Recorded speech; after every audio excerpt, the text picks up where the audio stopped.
kita tahu ada dari pecinta kereta api atau apa itu dari Bandung, Jogja itu ke sini. Pengen lihat stasiun pertama kali di Indonesia atau biasanya disebut NIS itu. Lah itu kita baru tahu, oh ternyata yang tempat kita tinggali ternyata stasiun pertama di Indonesia, salah satu cagar budaya juga. Kepentingan khususnya untuk Belanda juga, karena mereka kan mengeruk kekayaan alam kita untuk dibawa ke sana. 5 tahun yang lalu itu sudah mengaktifkan jalur Purwokerto sampai Purwokerto, Purbalingga, Banjarnegara sampai dengan Wonosobo. Nah berikutnya ini rencana untuk ke Pantura, mengaktifkan jalur Semarang, Demak, kemudian Kudus, Pati, Rembang sampai dengan Tuban.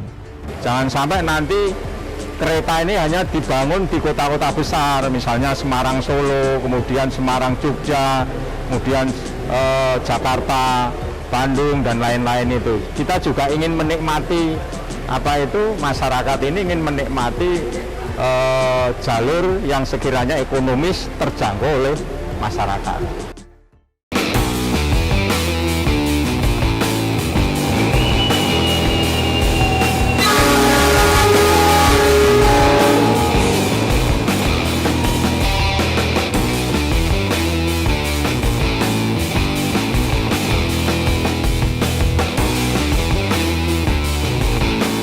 Tak jauh dari sini ada sebuah perkampungan yang bernama Seporlan di Kelurahan Kemijen, Kecamatan Semarang Timur, Kota Semarang.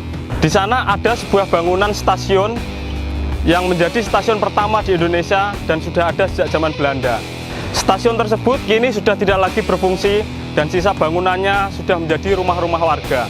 Kami akan menelusuri jejak stasiun tersebut dan akan menggali lebih jauh tentang reaktivasi jalur-jalur yang sudah lama mati. Selamat datang di liputan khusus Beta News. Pemerintah Hindia Belanda telah mewariskan sarana transportasi modern pada masanya yang tidak dimiliki negara-negara lain di Asia Tenggara. Jawa Tengah dipilih untuk menjadi pertama dibangunnya stasiun kereta api, tepatnya di Kelurahan Kemijen, Kota Semarang pada tahun 1864. Namun, wujud stasiun kereta api pertama di Indonesia itu kini hampir tak berbekas. Abrasi, penurunan muka tanah, dan permukiman nyaris mengubur peninggalan bersejarah tersebut.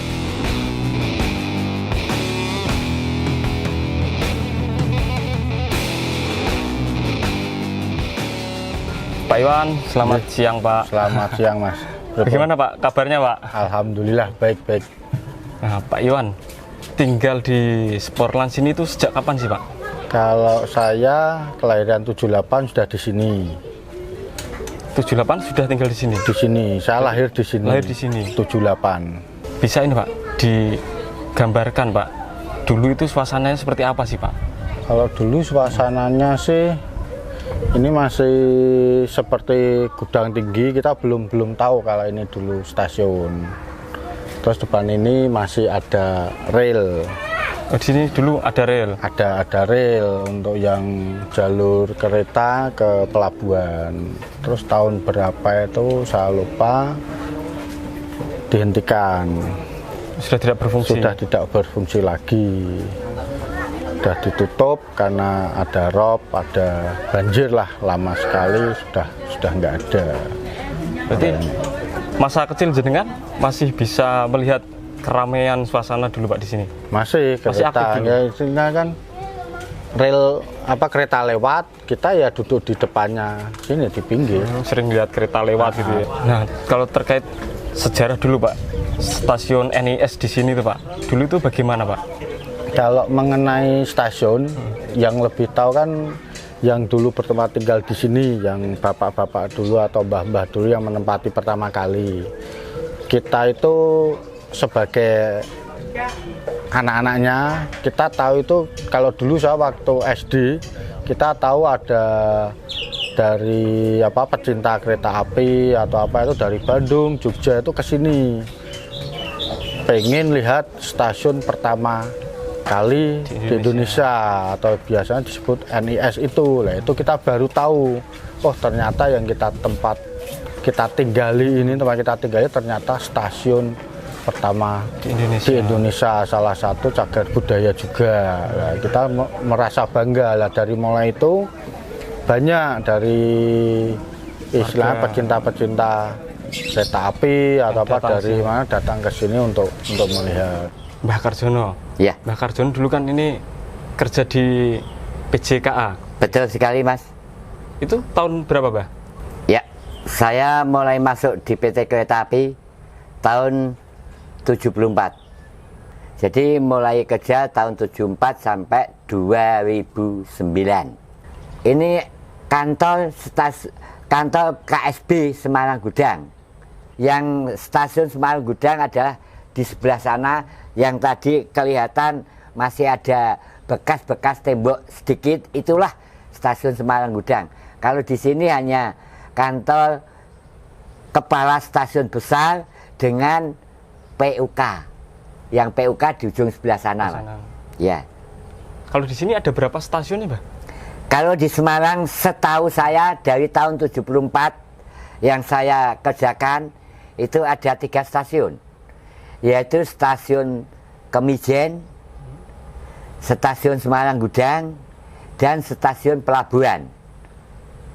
Ada 3 itu? Iya, yang saya tahu. Selebihnya itu karena yang penjenengan tanyakan tadi itu sudah tidak yang saya tidak tahu itu. Karena apa? Pada saat itu sudah tidak ada stasiunnya, dan itu pun sudah bekas-bekas karyawan stasiun Gudang yang ada di situ. Yang NIS itu tadi? Iya. Kalau sebetulnya stasiun NIS itu dekat rumahnya Pak Ramelan dulu itu. Maka yang tahu persis itu dulu adalah Pak almarhum Ramelan. Setahu saya dulu kayak seperti gudang sih, tapi ternyata itu stasiun. Iya. Itu waktu kecil dikiranya itu gudang aja. Gudang, soalnya tinggi dulu, hampir ada 16 meter. Tapi setelah itu kena banjir, rob, naik, dibangun, terus banyak perubahan sampai sekarang ini. Itu seperti itu. Tapi kalau untuk ornamen-ornamennya sedikit banyak masih ada ya. Kalau segi bangunan sendiri, Pak, apakah ada yang sudah banyak berubah, Pak, di sini tuh? Kalau segi bangunan 80% sudah banyak yang berubah. Tapi beberapa rumah itu yang ditinggali belum berubah sama sekali. Ada yang di sebelah timur tadi juga ada, nanti kita bisa lihat. Di tempat saya juga masih dengan kondisi yang lama, seperti mungkin kayu, terus pilar, ornamen itu juga masih beberapa masih ada juga. Nanti bisa kita cek atau kita lihat di mulai dari sebelah timur itu nanti saya tunjukkan masih ada pilar-pilar untuk penyangga-penyangga kayu-kayu bangunan juga masih ada semua. Nah, ini kan mulai terkena rob, Mbah. Nah, sekarang itu bangunannya itu bagaimana, Mbah? Kondisinya bisa digambarkan, Mbah, diceritakan. Untuk ini begini, Mas. Yang kebanjiran itu bukan stasiun saja, tapi meliputi wilayah kami. Kami di sini sebagai ketua RW, jadi satu RW itu ada 6 RT. Itu banyak tergenang air, Mas. Banyak tergenang air, dan rumah saya saja meninggikan rumah itu sudah 4 kali.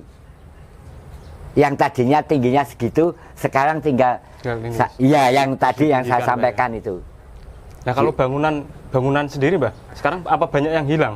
Untuk bangunan stasiun Semarang Gudang, yang sisa tinggal ini, Mas. Jadi baik itu rel, baik itu gudang semen, itu habis.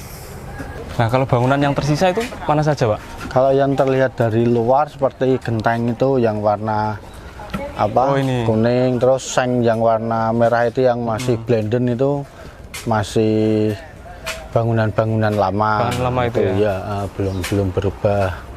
Dalam ini masih ada kayu-kayu yang lama ini. Terus ini berarti belum pernah diganti ini, Bang? Belum. Ini lama dari dulu ini. karena masih ada apa, kalau sekarang itu namanya plafon. Terus ini pilar ini juga, ini pilar lama. Oh ini Ya, ini besi as. besi. Emang ini dari dulu emang Dari ya? dulu dia udah ada. Terus kayu-kayu ini, terus itu ada apa namanya, ornamen yang melengkung itu. Oh iya. Nah, ada besi melengkung ya itu ya. besi melengkung itu. Kemudian Terus itu ada apa, lubang di tembok Oh, tengah lubang itu. itu ya. Kereta api pada masa penjajahan menjadi sarana transportasi yang sangat penting bagi pemerintah kolonial, mengeruk kekayaan alam Indonesia untuk dibawa ke Eropa. Gula, kayu jati, dan hasil perkebunan lain dari daerah pedalaman dibawa menyusuri jalur besi menuju pelabuhan. Tak heran, banyak perusahaan kereta api swasta dari Belanda pada masa itu bermunculan, berlomba-lomba membuat jalur baru meraup keuntungan karena melimpahnya komoditas. Namun, kereta api juga menjadi saksi bisu tersebarnya gagasan dan nasionalisme kalangan Bumiputra untuk terlepas dari jeratan Belanda. Selamat siang Pak Cahyono. Selamat siang, Mas Rosid. Gimana Pak kabarnya Rosidi Pak? ya? Iya Mas Iya. Rosidi Pak. Baik, kabar baik. Pak Cahyono, kalau ini Pak, stasiun pertama di Indonesia itu Pak, nah itu sebenarnya itu Sporlan atau mana sih Pak? Begini, ada salah persepsi atau kekeliruan tentang lokasi stasiun itu, karena di lokasi stasiun yang pertama itu ada dua stasiun lain. Jadi tadi dikatakan Sporlan. Sporlan itu nama jalan kan. Nah, Sporlan itu terletak di Kelurahan Kemijen. Nah, di Kelurahan Kemijen itu sekarang ini ada 3 bekas stasiun. Stasiun yang di Sporlan itu sendiri, ada Semarang Gudang, dan ada halte Kemijen. Nah, orang sering keliru, dan dulu PT Kereta Api juga sering keliru mengatakan bahwa halte Kemijen itu stasiun pertama. Tapi itu tidak logis, karena halte Kemijen itu terletak di jalur milik Semarang Juwana Stomtram SDS. Padahal kita tahu bahwa yang membangun jalur kereta api pertama di Indonesia khususnya, atau waktu itu Hindia Belanda, adalah NIS. Ya. Mana mungkin stasiun pertama NIS itu berada di jalur milik SDS. Nah, jadi stasiun yang pertama itu harusnya pasti ada di jalurnya NIS. Nah, mana dari ketiga itu yang ada di jalurnya NIS? Ya, yang ada di Sporlan itu yang sekarang tinggal kita lihat bekas-bekasnya. Bekasnya itu ya. Pak Kris, apa kabar Pak? Baik, alhamdulillah. Sehat Pak ya? Alhamdulillah sehat Mas. Pak Kris, ini Pak mau tanya Pak terkait Sporlan itu apakah benar Pak stasiun pertama yang ada di Indonesia Pak, Sporlan itu? Kalau stasiun pertama di Indonesia itu yang disebut Kemijen Tanggung, sepanjang 26 km. Tepatnya itu, bukan stasiun Sporlannya. Jadi Sporlan itu kalau setahu saya juga nama kampung ya, kampung yang dekat dengan stasiun Kemijen itu namanya Sporlan. Memang di situ dulu. Lokasinya memang di situ. Tidak jauh dari situ, tidak jauh dari situ. tapi berbeda. Sporlan itu di sebelah baratnya stasiun Kemijen. Ya kurang lebih hampir 1 kilometeran lah dari stasiun Kemijen. Apa yang disebut Sporlan itu sekarang jadi kampung Sporlan. Tapi nama stasiunnya itu Stasiun Kemijen. Stasiun Kemijen waktu itu, Kemijen Tanggung itu pertama kali itu rute yang dibangun Belanda pertama kali di tanah Jawa sepanjang 26 km, yaitu Stasiun Kemijen Tanggung. Jadi waktu itu memang kami bertiga, saya dengan teman saya 2 orang, Pak Karyadi Baskoro itu, Dr. Karyadi Baskoro dari Biologi Undip, dan Pak Mas Dedi Herlambang itu sudah ragu-ragu. Nah, Pak Baskoro itu dia yang meneliti melalui peta-peta lama, pakai Google Earth dan sebagainya, dengan dibantu oleh seorang pengamat kereta api juga dari Jerman, Stefan Matthäus. mereka kemudian menemukan titik koordinat. Stasiun yang pertama itu di titik itu, ketemu koordinatnya. Saya lupa koordinatnya berapa. Waktu kami jalan, waktu itu kami belum tahu ada jalan nama Sporlan, kampung nama Sporlan. Waktu jalan ke sana, jalan masuk ke sana, ngikuti GPS itu, kok ada gapura kampung, tulisannya Sporlan, tapi nulisnya agak keliru. Tapi kami tahu lah itu maksudnya Sporlan. Maksudnya Sporlan. Kok Sporlan? Masuk lagi ketemu almarhum Pak Ramlan, sesepuh situ.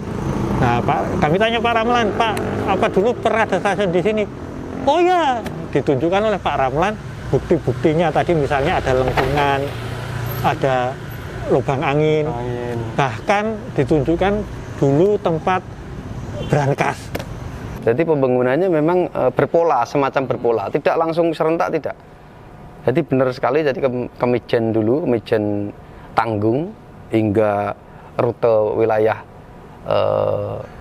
utara, kita sebut wilayah utara karena ada wilayah yang wilayah selatan, wilayah selatan karena ada yang kita sebut wilayah utara.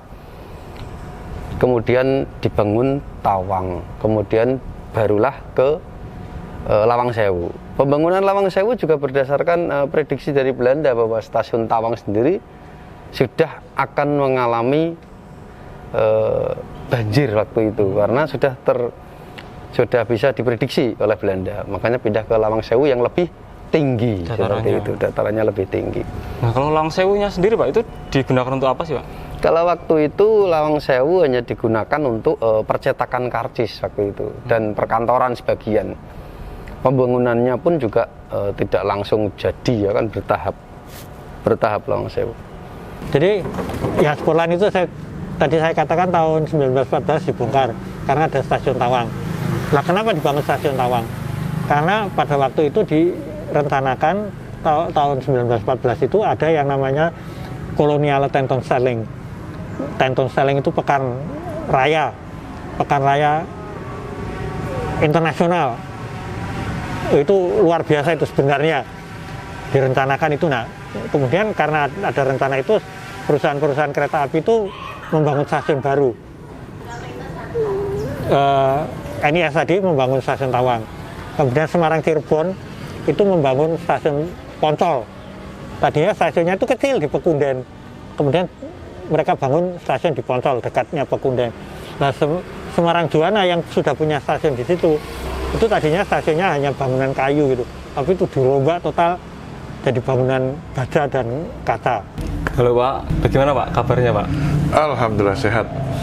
Kalau ngomong ini Pak, tentang transportasi di Indonesia Pak. Ya. Nah, kalau ditarik ke masa lalu Pak, di zaman Belanda itu kan ada transportasi kereta Pak. Nah, pada waktu itu seberapa penting sih Pak transportasi kereta di zaman itu Pak? Ya, sebenarnya di Jawa sebelum ada jalur kereta itu sudah ada jalur darat yang dibuat Dendels itu kan, itu jauh lebih dulu lah, ya. Cuman bukan berarti dulu sudah jalan aspal, belum. Nah, kemudian pada ke-18 ada pemikiran karena di Inggris sudah mulai, di Eropa ada jalur kereta, mulailah ada pemikiran bagaimana ada jalur kereta di Pulau Jawa. Tahun 1850-an sudah ada pemikiran itu. Jadi baru terwujud itu sekitar tahun 1864 ya, 64 ya. Dengan adanya jalur pertama istilahnya ya, dari Semarang menuju Kabupaten Gerobokan. Itu yang jalur pertama. Jalur pertama yang dibangun oleh swasta. Jadi swasta yang bangun, jadi bukan pemerintah. Bukan pemerintah. Nah, swasta Belanda lah. Istilahnya NIS itu ya, dulu yang membangun itu. Ya, membangun sejauh 26 km itu butuh waktu 3 tahun. Karena kan peralatan beratnya belum ada, masih modelnya cangkul sama linggis kali ya. Tradisional. Kalau sekarang 26 kilo nggak sampai setahun udah jadi. Zaman itu 3 tahun. Nah, terus ini Pak, kenapa kok stasiun pertama jalur keretanya itu di Semarang Pak? Bukan di Batavia, Jakarta atau mana waktu itu? Ya, pada waktu itu banyak perkebunan di Jawa Tengah ini, khususnya di daerah pedalaman. Orang Belanda, orang Eropa mereka buka perkebunan, ada tembakau, ada gula, ada nila, ada macam-macam. Nah, mereka tapi semua kan ada di pedalaman, dan produk-produk mereka itu tujuannya untuk dibawa ke Eropa, diekspor. Cuman masalahnya jarak antara pedalaman dan Semarang masih cukup jauh. Dulu pakai gerobak bisa berhari-hari, sehingga terjadi penumpukan kapal-kapal di pelabuhan Semarang itu menunggu berbulan-bulan untuk mengambil bahan produk pertanian dari pedalaman. Nah, wah ini merugikan, kapal nganggur berbulan-bulan, sebulan 2 bulan itu kan rugi. Nah, kemudian muncullah gagasan untuk membuat jalan kereta api. Walaupun pada waktu itu ya ada pro kontra. Siapa yang bangun? Pemerintah? Pemerintah tidak mau. Akhirnya ada perusahaan swasta yang mau membangun, dipelopori oleh NIS itu, Nederlandse Indische Spoorwegmaatschappij. Ya kalau lihat teknologinya mereka luar biasa membangun itu. Jalur-jalur kereta itu dapat dikatakan ya teknologi pada saat itu belum begitu seperti sekarang, tapi dia sudah bisa trase-trasenya itu dapat dikatakan ramah pada lingkungan. Longsoran dan sebagainya tidak begitu banyak lah, ya. Walaupun dia lewat memotong bukit, dia tidak ngeperas bukitnya, dia bangun terowongan. Dulu itu diawali dari jalur-jalur ini ya, untuk transportasi bisnis ya. Barang, barang, bukan pada orang. Bukan orang. Ya, apalagi penduduknya kan sedikit juga. Nah, seberapa penting sih Pak jalur-jalur dan stasiun pada waktu itu Pak? Ya, menurut saya penting sekali, karena pada waktu itu sarana transportasi yang ada, ya kalau tidak jalan raya, mobil, ya kereta api. Nah kereta api, pesawat udara belum ada. Jadi ya penting sekali, baik untuk keperluan ngangkut manusia, tapi lebih penting lagi untuk keperluan ekonomi, ngangkut hasil produk. Kepentingan khususnya untuk Belanda juga, karena mereka kan mengeruk kekayaan alam kita untuk dibawa ke sana. Tapi juga tidak mereka perkirakan, dengan adanya komunikasi yang baik melalui jalan kereta api, maka gagasan-gagasan nasionalisme dan kebangsaan itu juga mudah. Ini makanya Semarang ini pada waktu itu kan jadi pusat sebenarnya gerakan-gerakan yang nasionalis, revolusioner. Bahkan Semarang juga awalnya gerakan-gerakan buruh. Itu pengaruh kereta api juga besar, karena dengan gampang menyebarluaskan gagasan-gagasan itu. Ya memang kalau dari sisi sosial, Serikat Buruh Kereta Api ini memang luar biasa kuatnya. Bahkan dulu juga, kalau saya tidak salah juga, Lawang Sewu itu adalah tempat dulu pusat ini juga Serikat Buruh pada zaman Belanda juga. Tapi itu kan peristiwa masa lalu lah, tapi memang cukup kuat lah. Saya akui sampai sekarang pun namanya SPKA itu cukup gigih juga dalam membela bisnisnya mereka juga.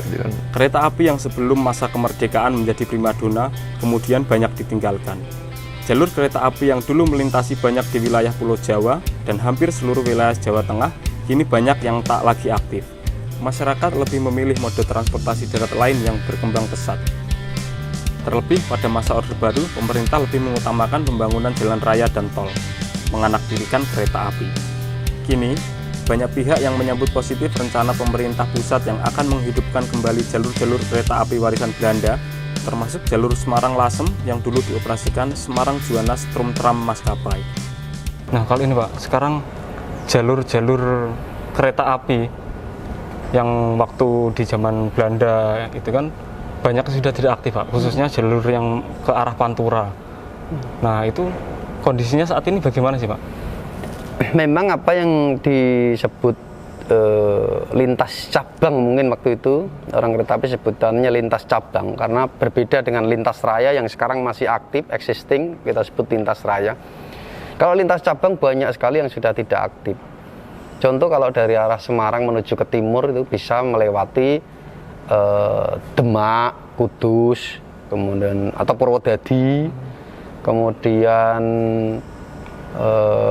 Pati, sampai Lasem, bahkan sampai Rembang. Itu ada jalur kereta api cabang dulu. Lintas cabang namanya. Lintas cabang dulu namanya. Ya, sekarang tentu saja tidak aktif. Di Jawa Tengah itu hampir 50% yang tidak aktif lagi. Jalurnya.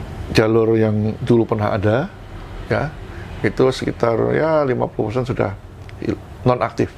Matinya jalur-jalur itu memang agak unik untuk Indonesia ya.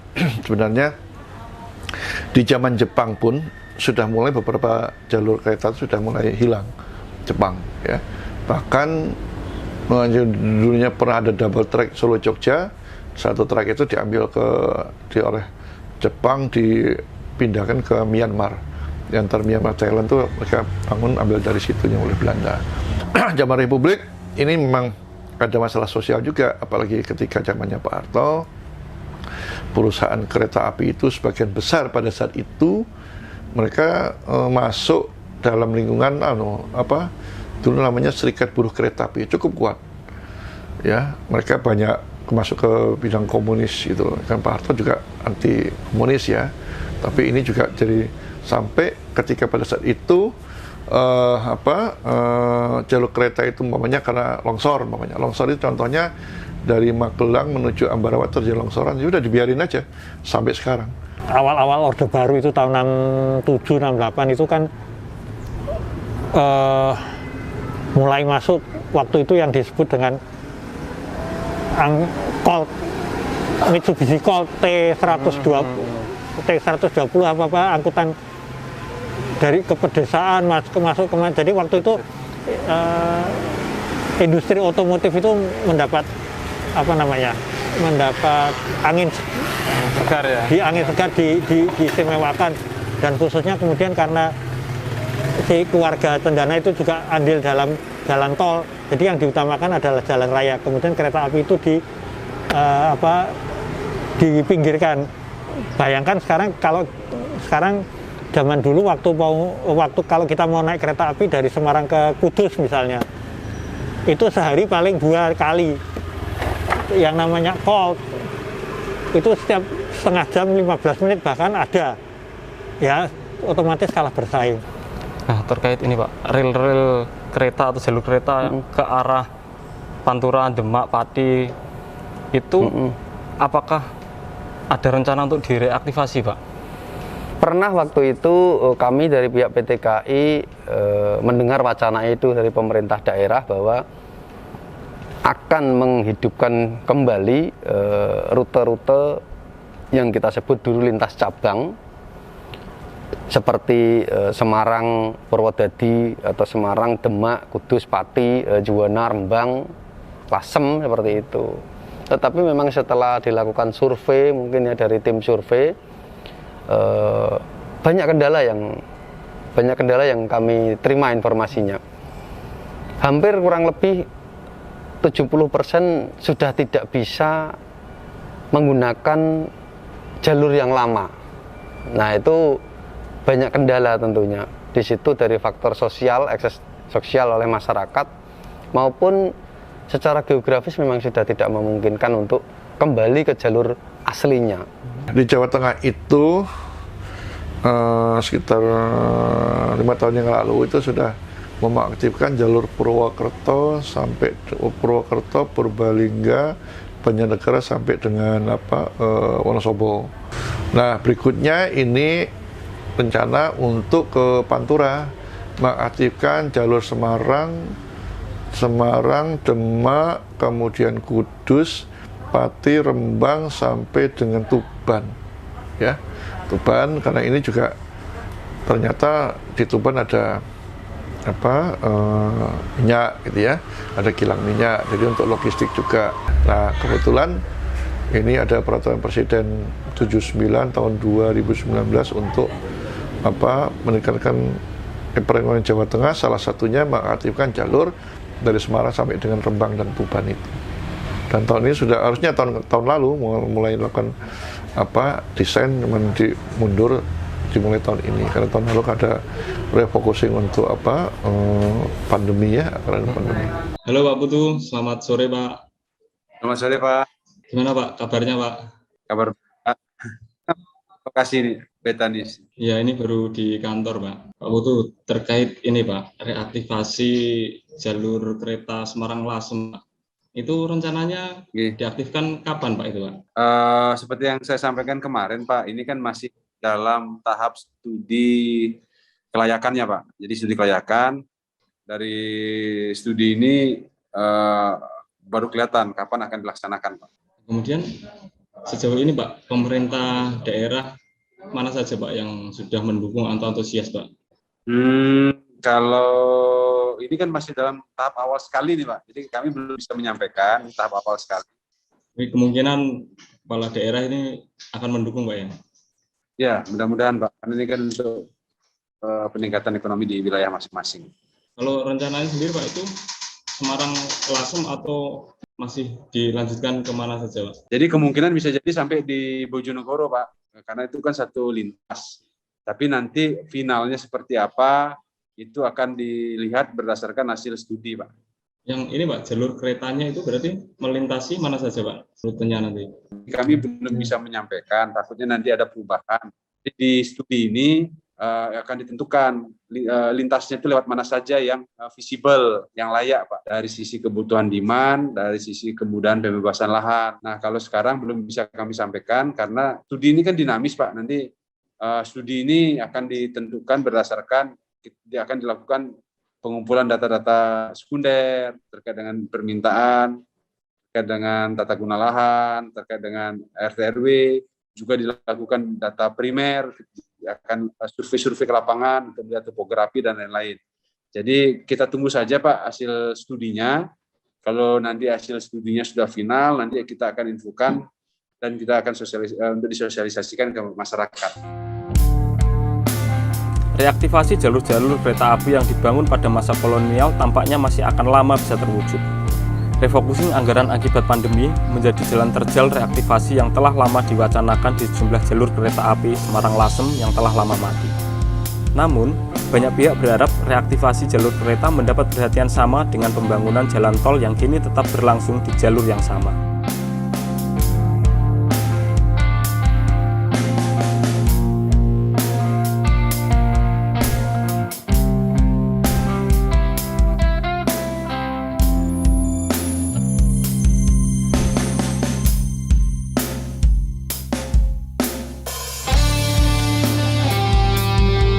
Nah, sahabat, saat ini kita sedang berada di stasiun Wergu, stasiun Kudus.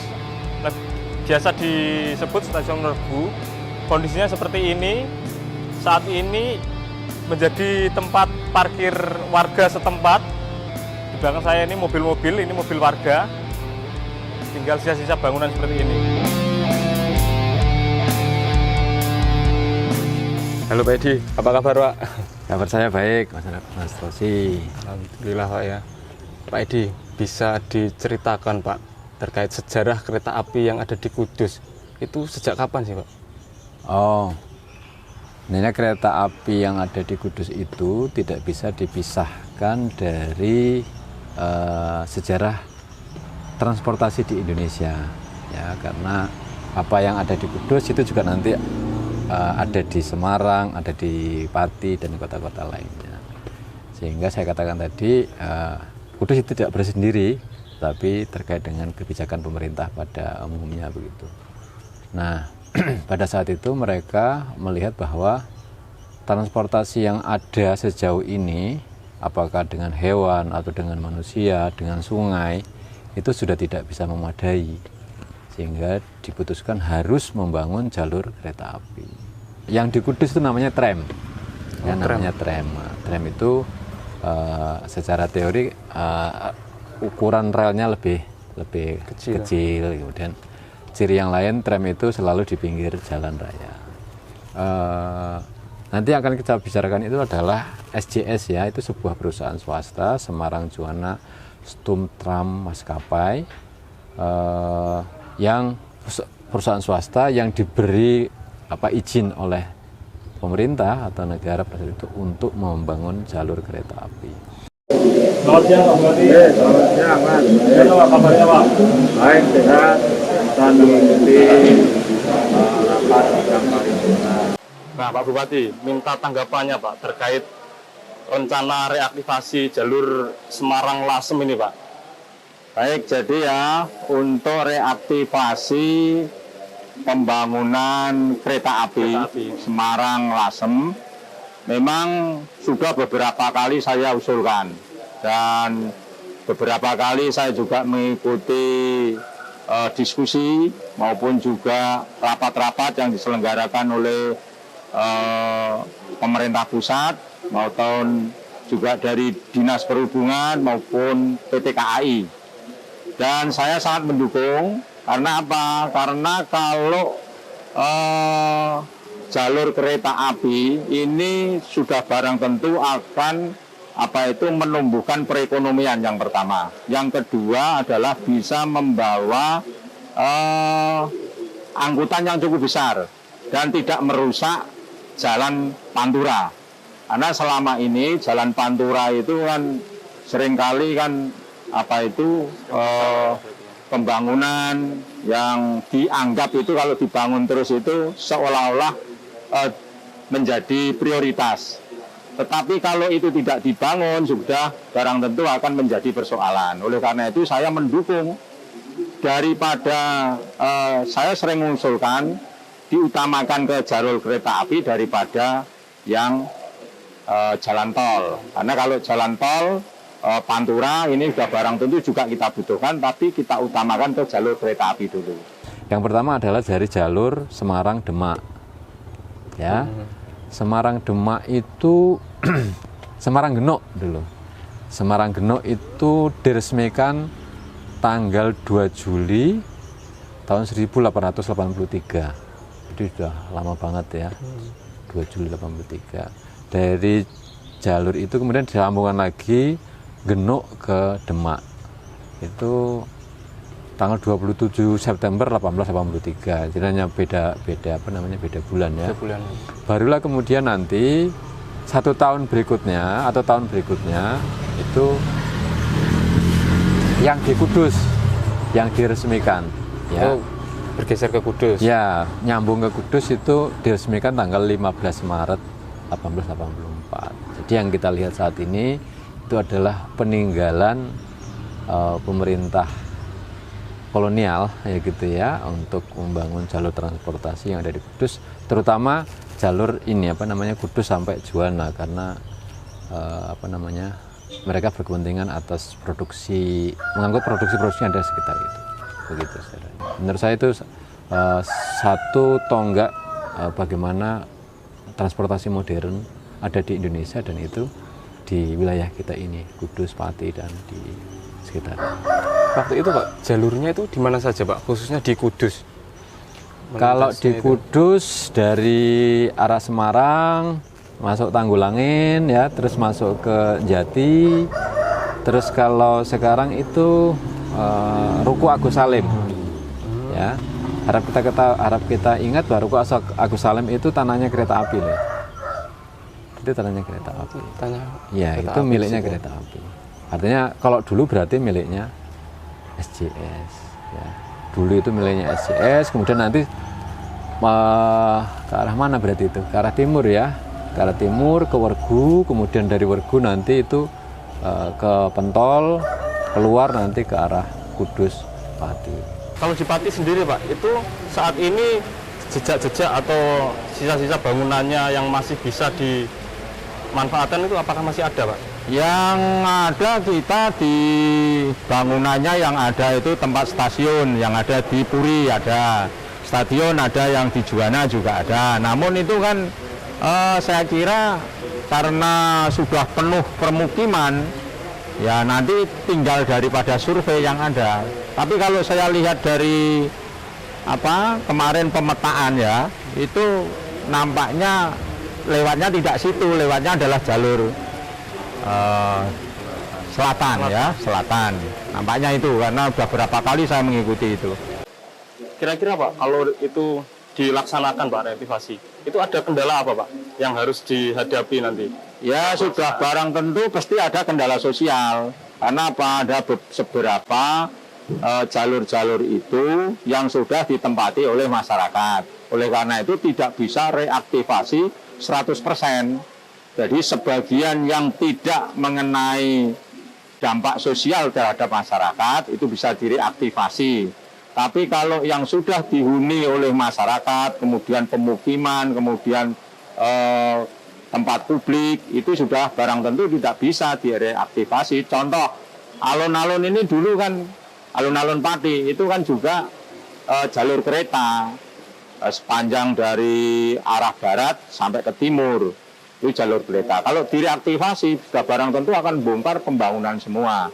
Kalau selain jenengan Pak Bupati, selaku Bupati Pati, apakah ada bupati-bupati yang lain yang ikut mendukung Pak? Mendukung, Kudus mendukung, ya, Rembang mendukung, Demak juga mendukung, kemudian kemarin Tuban mendukung, Bojonegoro mendukung, ada.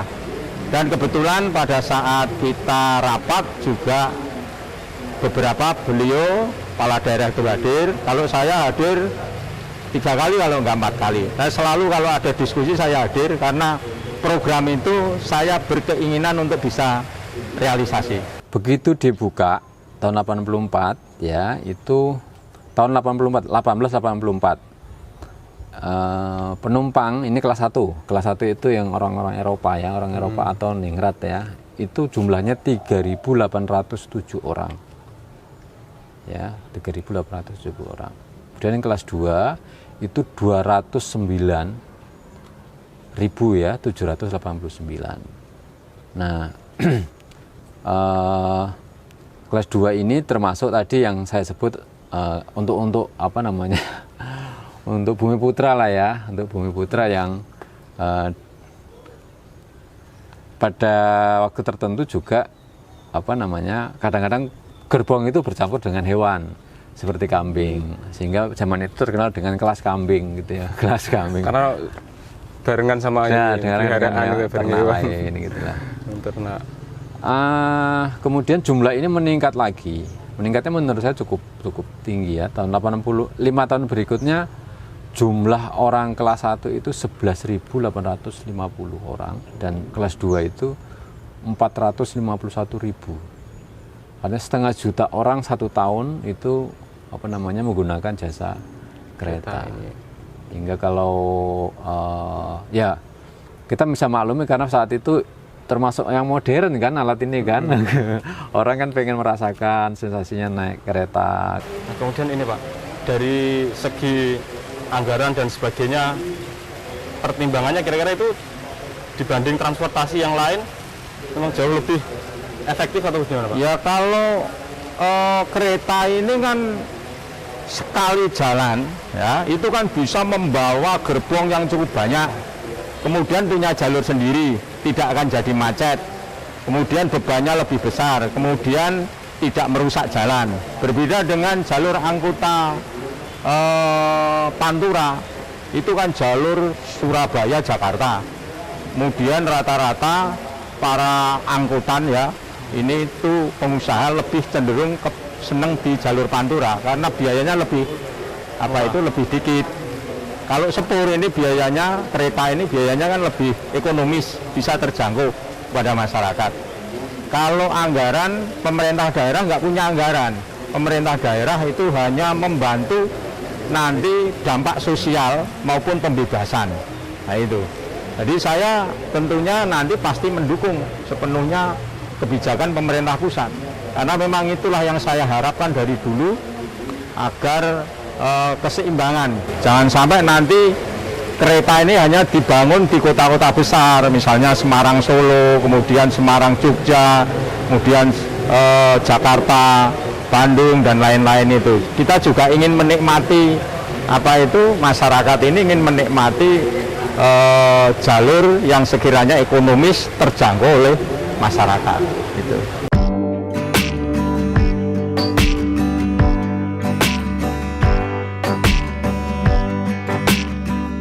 Nah, sahabat, kali ini saya sedang berada di Stasiun Juwana. Ini area milik PT KAI yang saat ini sudah menjadi pemukiman warga.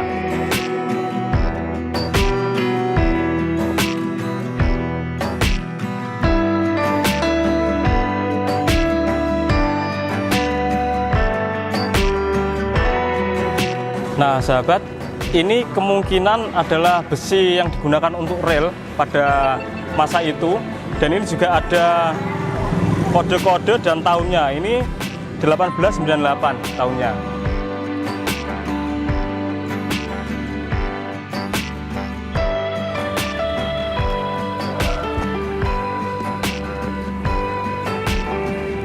Stasiun pertama di Indonesia yang dibangun NIS di Semarang pada tahun sekitar 1864 saat ini hampir tidak tersisa. Sementara jalur kereta Semarang-Lasem yang sudah tidak aktif saat ini banyak yang sudah berubah menjadi pemukiman warga. Rencana reaktivasi sudah sering terdengar, namun hingga saat ini masih belum terrealisasikan. Sejumlah pihak menilai transportasi kereta api ini lebih efektif dan bisa menjadi solusi kemacetan. Sampai jumpa di liputan khusus selanjutnya.